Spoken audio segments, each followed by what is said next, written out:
نوقفوا عندها. إسرائيل بالنسبة لك ماشي عدو؟ لا. شكون عدوك بالسلامة؟ العدو ديالي هو إيران والجزائر. Ce que vous venez d'entendre, c'est Faisal Marjani, le président de Maroc, Association Maroc Coexistence, qui tranquillement, le plus simplement du monde, alors que Gaza a besoin de l'union de tout le monde, on entend la propagande du Makhzen qui nous explique donc à travers Faisal Marjani que l'ennemi numéro 1 du Maroc, selon lui, c'est l'Algérie et l'Iran. Je rappelle que l'Algérie ne fait que soutenir la cause palestinienne, tout comme l'Iran, et c'est pour ça qu'ils se retrouvent à faire un face-à-face dans une affaire où ils auraient pu eux aussi fermer les yeux et normaliser, etc. Effectivement, c'est compliqué à comprendre pour certains, mais pour ajouter à l'ignominie la honte et la déchéance, voilà ce que Hespress a diffusé aujourd'hui et les journaux marocains ont diffusé aujourd'hui. Pendant que nos frères Feraza souffrent, voilà ce qu'ils ont sorti comme article. La mort d'officiers dans un attentat iranien révèle la situation difficile de l'armée algérienne avec Téhéran. Ils sont toujours dans un rêve que Iran serait en difficulté, alors que nous le savons, le monde le sait, les Américains le savent, les Européens, la planète le sait que l'entité est en grande souffrance et que sans l'intervention de ses alliés, elle n'aurait pas duré 2-3 jours, même pas.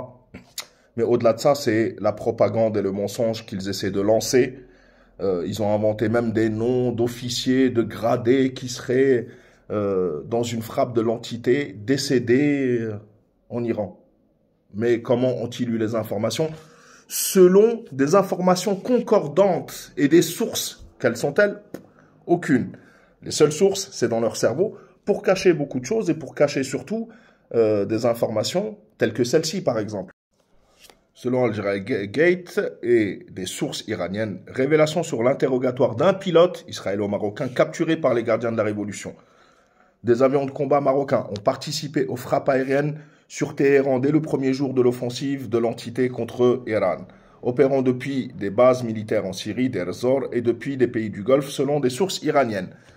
Ces mêmes sources affirment que des pilotes marocains ont pris part à des opérations conjointes avec l'aviation israélienne ciblant des installations civiles iraniennes.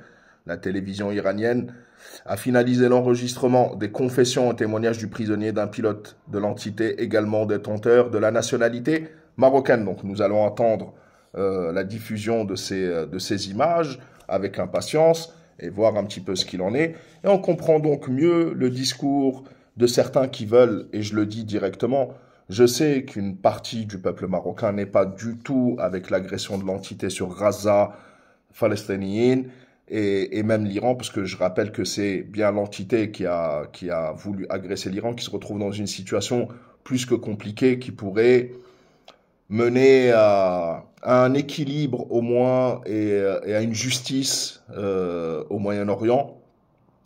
Nous l'espérons tous, mais tout dépendra des Occidentaux. Et je vous remets l'enregistrement de ce Faisal Marjani. On comprend mieux son discours, d'essayer de convaincre le peuple marocain que l'ennemi n'est pas l'entité, que l'ennemi n'est pas ce qu'ils sont en train de faire. Msaken Arazawi,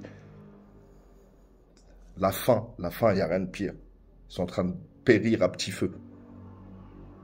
Nos frères Palestine, qu'Allah leur accorde la victoire. Et je vous laisse avec cet enregistrement. قضية وحدة قضية المغرب صافي والمواطن ديالي المغربي. فلسطين ماشي قضيتك؟ لا ماشي قضيتي. علاش انا غنورث قضية؟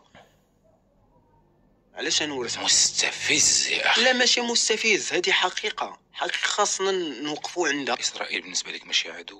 لا. شكون عدوك بالسلامة؟ العدو ديالي هو إيران والجزائر.